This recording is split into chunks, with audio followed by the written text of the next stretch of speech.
pessoal, bem-vindo a todos mais uma vez. Antes de mais nada, eu quero agradecer a cada um de vocês que me deram um feedback super importante nos vídeos anteriores. Fiquei muito feliz com o retorno que vocês me deram.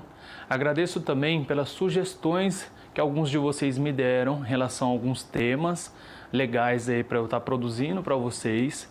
Mas hoje, pessoal, resolvi trazer um tema para vocês, porque ele está entre as principais causas de morte no mundo.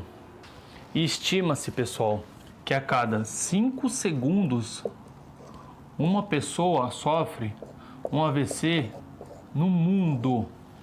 E a cada 2 minutos uma pessoa é acometida aqui no Brasil. Então, pessoal, além do alto índice de morte provocado pelo AVC, ele traz também grandes incapacidades no indivíduo. Então hoje estaremos discutindo sobre este tema e o porquê dessas incapacidades, a diferença entre o AVC isquêmico, o AVC hemorrágico. Então neste vídeo falaremos o que é o AVC, o que ocorre no AVC, os principais sinais e sintomas iniciais de um AVC, o que fazer ao presenciar uma pessoa tendo o AVC e qual a razão das incapacidades que o AVC traz para o indivíduo. Então vamos lá, pessoal. O que é o AVC? Pessoal, basicamente, o AVC ele é caracterizado pelo déficit súbito causado por uma interrupção do vaso sanguíneo no nosso cérebro. E essa interrupção pode ser ocasionada tanto por uma oclusão, ou seja, por um entupimento do vaso sanguíneo, ou por uma ruptura.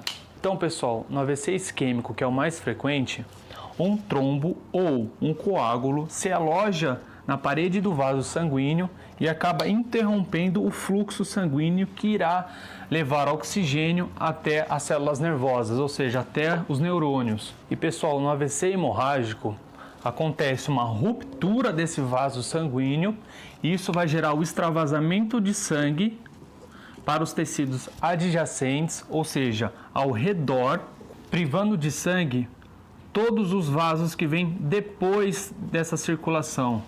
E isso acaba aumentando a extensão da lesão, por isso que o AVC hemorrágico é considerado o mais grave entre eles. E aí, pessoal, é essa privação de sangue ocasionada tanto pela oclusão ou pela ruptura do vaso é o que vai gerar a falta de oxigênio, ocasionando a morte das células nervosas, ou seja, ocasionando na morte dos neurônios. E aí, pessoal, esses neurônios que morreram, eles acabam liberando uma substância que acaba afetando os neurônios vizinhos. E aí essa lesão pode acabar se propagando. Então vamos lá, pessoal. Quando ocorre a lesão, existe uma área central desta lesão, que é aquela área que está sem fluxo sanguíneo algum. E esta área ela está rodeada por outra área, onde as células nervosas também estão sofrendo pela falta de oxigênio. Porém, estas células nervosas ainda estão vivas, que é uma região chamada de zona de penumbra. E esta área, pessoal, ainda é possível se recuperar. Porém, este fluxo sanguíneo reduzido, causado pela lesão primária, tende a levar à morte de neurônios de forma gradual. Então, pessoal, quanto mais cedo a abordagem neste indivíduo, melhor. E, independente do AVC isquêmico ou AVC hemorrágico, é um caso de urgência médica, pois quanto mais rápido o diagnóstico e o tratamento médico, fisioterapêutico, psicológico, ou seja, de toda a equipe multidisciplinar neste indivíduo, menor serão as consequências geradas pela lesão.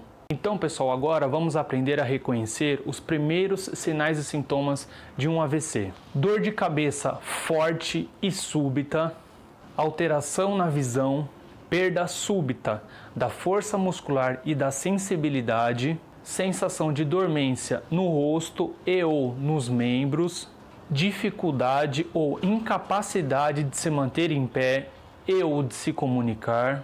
A fala pode se apresentar alterada. Pode ocorrer perda súbita da consciência e entre outros.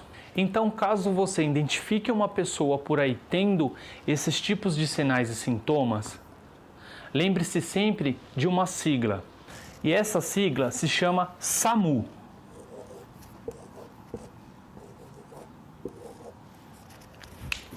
Então, ao identificar um indivíduo tendo esses tipos de sintomas, peça para ele sorrir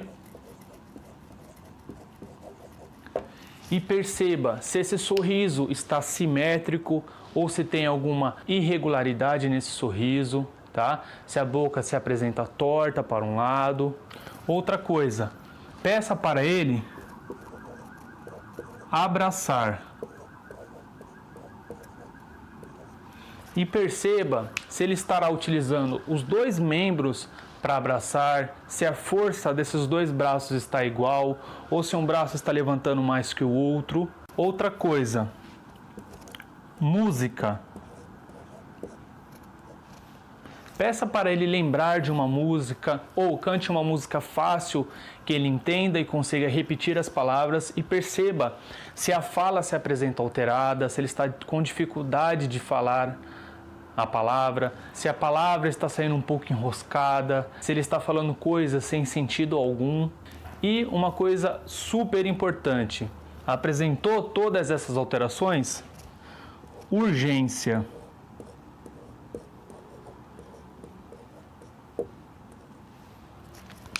Ligue para 192. E lembre-se, o tempo nestes casos é muito precioso.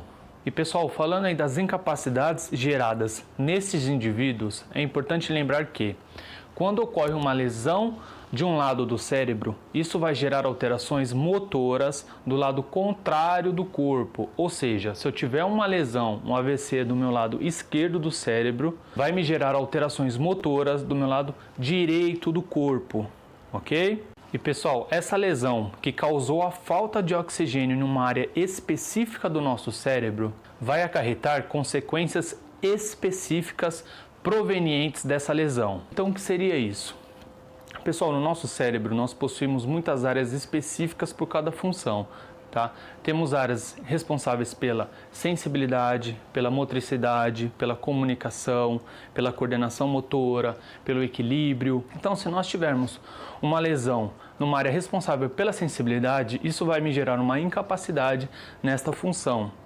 Ou, outro exemplo, pacientes com incapacidade na motricidade, na comunicação, sendo ela tanto na forma de expressão ou de compreensão. Temos pacientes também com alterações no perceptual, ou seja, na percepção do seu corpo com o meio ambiente, além de pacientes com alteração tanto no comportamento quanto no emocional. Quantas vezes você já viu um indivíduo que sofreu um AVC e percebeu que ele mudou, que ele não é mais o mesmo? Isso foi ocasionado por uma lesão numa área específica neste comportamento, tá? Ou neste emocional deste indivíduo. Então, pessoal, vale lembrar que o AVC ele pode acometer o nosso encéfalo como um todo, podendo afetar tanto o cerebelo, gerando aí uma incapacidade de executar movimentos coordenados, de se equilibrar.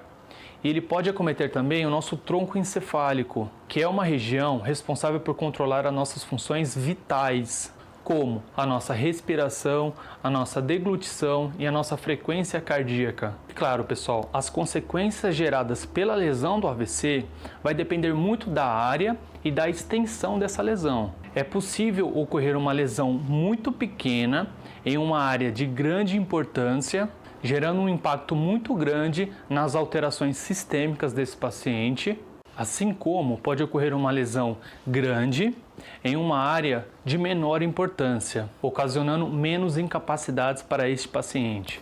E pessoal, vale lembrar que as experiências prévias deste indivíduo, ou seja, como ele era antes do AVC, interfere muito na sua recuperação. Por exemplo, como era o seu emocional antes do AVC, se esse paciente tinha uma vida sedentária ou uma vida mais ativa, se esse paciente apresentava outras doenças anteriores a este AVC, como é a presença da família para este paciente e como é a acessibilidade deste indivíduo aos tratamentos. Tudo isso vai interferir na sua recuperação. E é importante da gente conversar também sobre os fatores de risco, sendo eles os modificáveis e os não modificáveis. Então, pessoal, o próprio nome já diz, os modificáveis são aquele que a gente consegue controlar. Por exemplo, hipertensão arterial, ingestão de álcool, diabetes, tabagismo, o sedentarismo, o nosso estresse, a obesidade e o colesterol elevado. Já os não modificáveis são aqueles que a gente não pode alterar. Por exemplo, a nossa idade, ou seja, com o passar do nosso envelhecimento, a chance de ter um AVC aumenta ainda mais. A nossa hereditariedade, o gênero e a raça.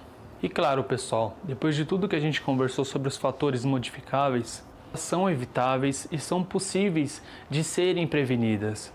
Então, busquem ter uma vida mais saudável. Eu sei que é um grande clichê para mim estar falando para vocês, façam exercícios, tenham uma alimentação mais regrada, tenham uma vida mais ativa, uma vida mais feliz. Mas isso tudo é verdade comprovado, pessoal. Muitas das pessoas que tiveram AVC poderiam ter prevenido se tivessem buscado uma vida mais saudável.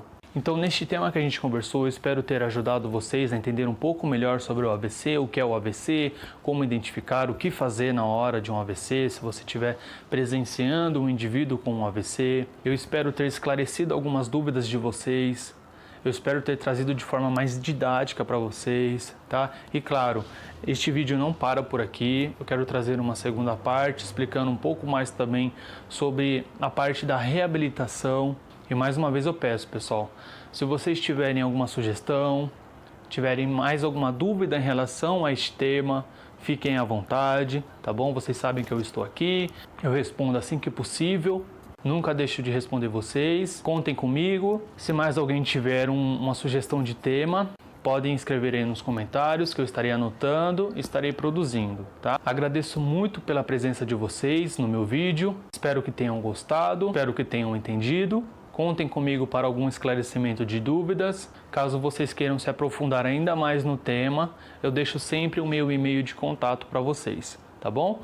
Muito obrigado e até uma próxima mais uma vez.